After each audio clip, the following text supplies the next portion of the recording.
Assalamualaikum warahmatullahi wabarakatuh. Bismillahirrahmanirrahim. Alhamdulillahirabbil alamin. Wassalatu wassalamu ala asyrafil anbiya wal mursalin sayyidina Muhammadin wa ala alihi washabihi ajma'in. Amma ba'du. Para pemirsa yang dirahmati Allah Subhanahu wa taala, semoga kita dan keluarga kita senantiasa mendapatkan limpahan rahmat dan maunah dari Allah Subhanahu wa taala. Amin amin ya rabbal alamin. Menanggapi fenomena yang terjadi akhir-akhir ini, yaitu tentang pembahasan kitab Syamsul Ma'arif, sampai saat ini masih tetap berlanjut atau masih belum selesai, yang mana kitab Syamsul Ma'arif ini dibahas oleh Ustadz Faizar. Namun pembahasan Ustadz Faizar tersebut juga dibantah oleh para ustadz-ustadz lain, yang tentunya ustadz-ustadz yang lain tersebut juga mempunyai dalil-dalil yang kuat.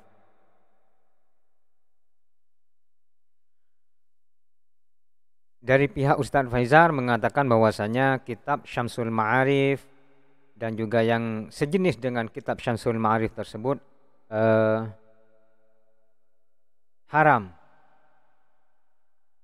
menurut beliau. Tentunya beliau tidak mengharamkannya sendiri. Beliau mengikuti guru-guru beliau.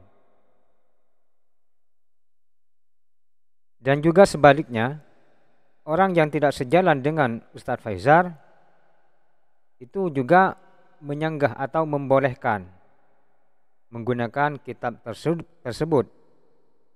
Tentunya juga mengikuti dalil-dalil dari guru-guru beliau. Cuman yang jadi permasalahan menurut kami atau menurut para penonton, sebagian penonton itu ialah cara menyampaikannya. Sebagian itu cara menyampaikannya itu malah dengan hujatan, dengan tantangan dan sebagainya. Mungkin itulah yang saat ini menjadi sorotan masyarakat, sehingga masyarakat menjadi saling mengikuti atau ikut saling mencaci dan memaki antara satu dengan yang lainnya. Menyikapi hal ini tentunya kita harus belajar dari ulama-ulama yang sudah sepuh, artinya sudah pengalaman dalam mengatasi sebuah masalah. Salah satunya adalah kita harus belajar dari Buya Yahya ini, bagaimana beliau menanggapi sebuah masalah. Beliau mengatasi masalah tanpa mendatangkan masalah yang lain, atau paling tidak meminimalisir datangnya masalah yang lain. Jadi beliau ini sangat bijak, menurut saya sangat bijak dalam menanggapi hal-hal seperti ini. Bagaimana, mari kita tonton bersama-sama pendapat beliau dalam menanggapi masalah kitab Syamsul Ma'arif ini. Kemudian berbicara tentang apa tadi kitab Syamsul Ma'arif, memboleh mahfuzat dan sebagainya. Kita harus pandai dong menanggapi hal yang demikian ini. Tidak usahlah, jangan bilang nanti kalau ngomong Buya Yahya jadi dipermasalahkan. Kita punya tokoh dalam ilmu hadis misalnya. Kita juga punya ulama-ulama hadis yang sesungguhnya bukan hanya keluaran dokter hadis saja, enggak. Kita harus punya ilmu. Kita punya muhaddisin. Kemudian kita juga pakar akidah. Jadi kita tidak usah jauh-jauh misalnya. Di dalam kritik kepada kitab tersebut, bukan setiap yang berkritik langsung bermusuhan dengan NU. NU ini hebat, gudangnya ulama, biasa diskusi, yang logis, yang ilmiah ada di dalamnya. Makanya di saat dipegang oleh orang yang tidak berilmu jadi bermasalah, dikritik langsung jadi musuh. Saya tidak menukil ngomong, kami tidak mengambil dari kami. Saya nukil saja misalnya ada tentang kitab pada Syamsul Ma'arif atau kitab dan kita tetap semacam itu. Pertama ada keraguan menisbatkan kitab kepada tersebut. Khofak apakah betul karang Imam Ghazali? Dilacak ada sebagian mengatakan bukan. Anggap saja kitab itu ada semuanya. Tapi ada kritik yang dalam, misalnya dari seorang tokoh dari Jawa Timur misalnya, sudah wafat. Bicara akidah, beliau tahqiq mencari kitab Jawhar Tauhid Al-Durrul Farid. Abdul Fadl, Abdul Fadl yang panggilnya Syekh Fadl Senori Tuban. Anda baca bagaimana komentar beliau tentang kitab yang disebutkan tadi. Dan beliau juga ulama kita kan. Apakah langsung kita jadikan musuh? Wah, dia adalah anti tawasul, anti tahlil. Jangan begitu dong. Kita perlu ilmiah. Kita perlu membersihkan pemikiran kita dari pemikiran yang tidak dari dalam ahli sunnah wal jamaah Asy'ariyah, supaya kita tuh kokoh di saat kita itu berjalan. Jangan sampai kita mengambil sesuatu yang biarpun misalnya sudah menjadi tradisi tempat kita, tapi kalau menurut ulama kita juga, nggak usah ulama lain dulu, itu perlu dibenahi. Kenapa kita tidak menerima? Kenapa kita harus mempertahankan dengan misalnya sesuatu? Karena itu kan sudah saya lakukan bertahun-tahun, biarpun kurang apa. Imam Ghazali hebat, hadis yang dikritisi oleh Zainuddin Al-Iraqi. Itu biasa dalam dunia ilmiah. Sekarang kita kembalikan bagaimana cara pemahaman secara akidahnya kayak apa. Kemudian pemahaman syariah fikihnya kayak apa. Kan begitu. Kemudian ditinjau dari sisi hadisnya seperti apa. Ulama kita banyak. Ulama akidah Ahlussunnah wal Jamaah Asy'ariyah. Jadi semacam Syekh Abdul Fadl, kita bisa melihat ini. Saya masih ingat, saya enggak, sudah lama sekali saya baca kitabnya. Saya cari pun enggak ketemu kitabnya di mana. Saya dikasih hadiah umur 14 tahun yang lalu kitab itu. Dan sudah kita baca. Al-Iqdul Farid saya baca. Dan begitu asik yang belum baca. Dan beliau dalam muqaddimahnya mengatakan, saya itu sudah terlena, hampir tidak peduli dengan urusan ini. Akhirnya Allah kembalikan aku senang, saya menulis ini. Dia mengkritiki, dan kitab Syarah Akidah beliau sudah mulai mengkritiki pemikiran-pemikiran yang aneh-aneh. Kalau tidak salah di bagian belakang. Ya, kita perlu ulama-ulama yang kritis semacam itu. Nah, itu pun beliau bukan dengan caci maki dan oloan. Ini kami sampaikan kepada pemuda-pemuda, khususnya yang pemikir-pemikir, pemuda yang menuntut ilmu. Yuk, semua itu ada ilmunya loh ya. Jangan sampai kita ngomong menurut hawa nafsu. Malu dong kita di hadapan orang yang akidahnya beda dengan kita. Ini ngawur ngomongnya. Ilmiah dong kan begitu. Di sini perlu digarisbawahi, kita bisa mengambil hikmah atau mengambil ilmu dari Buya Yahya ini, bahwasanya kita mengkritik itu tanpa caci maki atau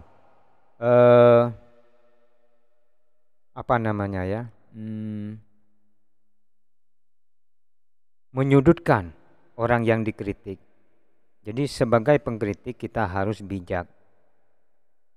Jangan sampai kita mengkritik itu malah menambah masalah dengan kritikan kita ini.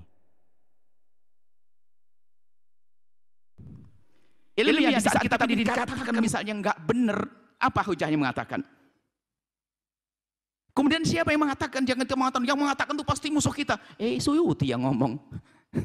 Nawawi yang ngomong. Berarti kebodohan kita dong. Misalnya sholat apa yang dilakukan ini susaban dan sebagainya. Kita perlu caci maki. Al-Malabari mengatakan begini. Tapi nggak perlu berantem. Kritik itu wajar biasa. Ayo semakin dewasa. Kemudian kita ingin menjaga, kalau ingin menjaga akidah kita ahli sunnah wal jamaah syariah, harus semakin jeli kita dalam diskusi. Tidak semua kritikan kepada yang selama ini kita lakukan langsung dari musuh. Enggak, bisa saja dari dalam muncul orang-orang hebat dari dalam kita. Karena apa?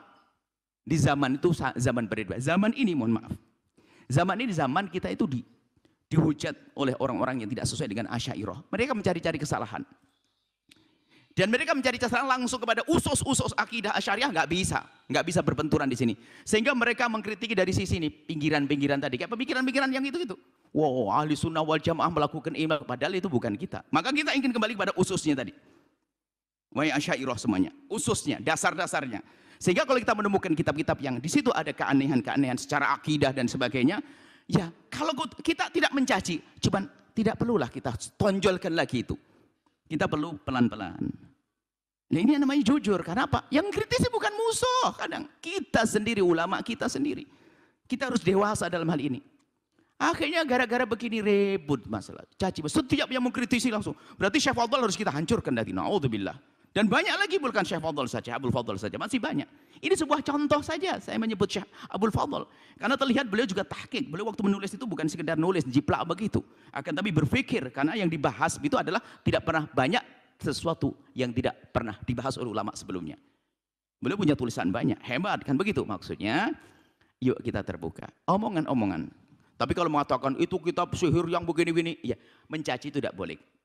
Kalau memang betul-betul menurut keyakinan Anda mencermati itu tidak tepat. Cukup bagaimana kita menghimbau orang perlahan tanpa harus membiasakan caci maki. Bagi Anda yang dikritisi, biarpun Anda sudah mengamalkan kitab Al-Faq atau yang lainnya bertahun-tahun, Anda berpikir dong. Anda berpikir benar tidak kritikan orang itu? Yang ngomong siapa kira-kira kan begitu. Dan Anda cocokkan ilmu bisa belajar kan. Dan sebetulnya banyak, bukan saja Syekh Abdul Fadl, kita melihat kitab-kitab tersebut, kalau kita melihat ulama dunia mengomentari kitab itu seperti apa.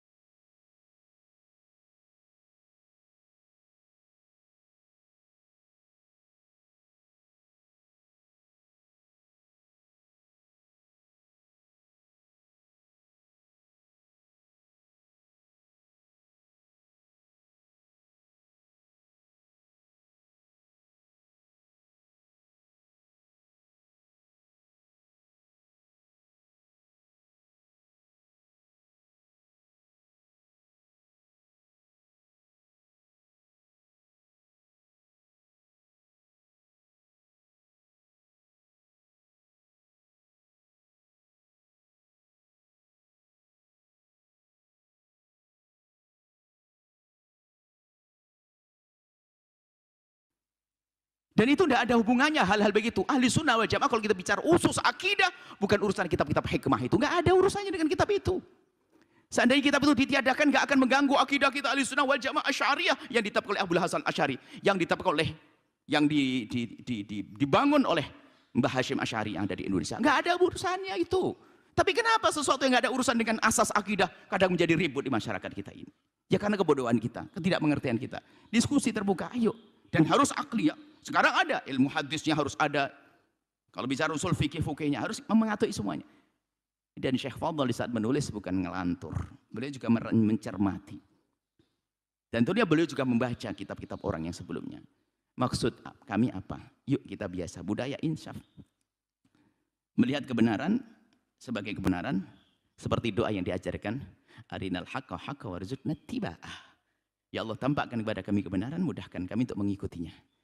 Wa arinal batila batil wajudna ijtinabah. Tampakkan batil-batil, mudahkan kami untuk menjauhinya. Adapun kitab-kitab tersebut menurut Syekh Fadl memang kitab-kitab yang harus diwaspadai, dan kalau kita cermati di dalamnya adalah hal-hal yang, kalau kita cermati hal-hal yang betul harus cermati secara serius dengan ilmu. Maka himbauannya adalah sudahlah, tekunilah kitab-kitab Jawharatut Tauhid. Kalau mau sakit pergi ke dokter, itu tidak usah berhubungan dengan kitab-kitab semacam itu. Kenapa? Memang kitab itu adalah tempat hujatan orang-orang, khususnya dari luar ahli sunnah wal jamaah Asy'ariyah. Pun di dalam ahli sunnah wal jamaah Asy'ariyah juga banyak sadar di kitab tersebut ada hal-hal yang betul harus dicermati. Tolong insaf akan sampai kepada tujuan insyaallah. Kita punya akidah, jangan kita diributkan hal-hal yang pinggiran-pinggiran yang justru menghantam kepada usus kita, ahli sunnah wal jamaah Asy'ariyah, Maturidiyah, Sufiyah, bermadhab khususnya Indonesia madhab Syafi'i. Ini saja insyaallah.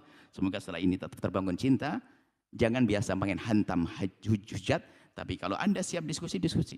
Dan kami pun siap kalau seandainya mau ngobrol ringan sambil minum teh, kita ingin jelaskan gimana sih runtutannya kok seperti itu. Biarpun kami tidak tahu amat, paling tidak kami pernah mendengar atau baca seperti kitabnya Syekh Abdul Fadl, itu salah satu yang kami baca, dan masih banyak buku yang lainnya untuk bisa menjelentrehkan agar kita semakin lapang, ada wawasan supaya tidak sempit. Akhirnya apa? Kita mempertahankan sesuatu yang ternyata itulah yang akan jadi bidikan musuh-musuh kita. Akidah yang tidak sesuai dengan kita, akhirnya naudzubillah, akidah kita Asy'ariyah menjadi akidah yang lemah padahal kuat. Lemahnya karena benalu-benalunya tidak kita pangkas.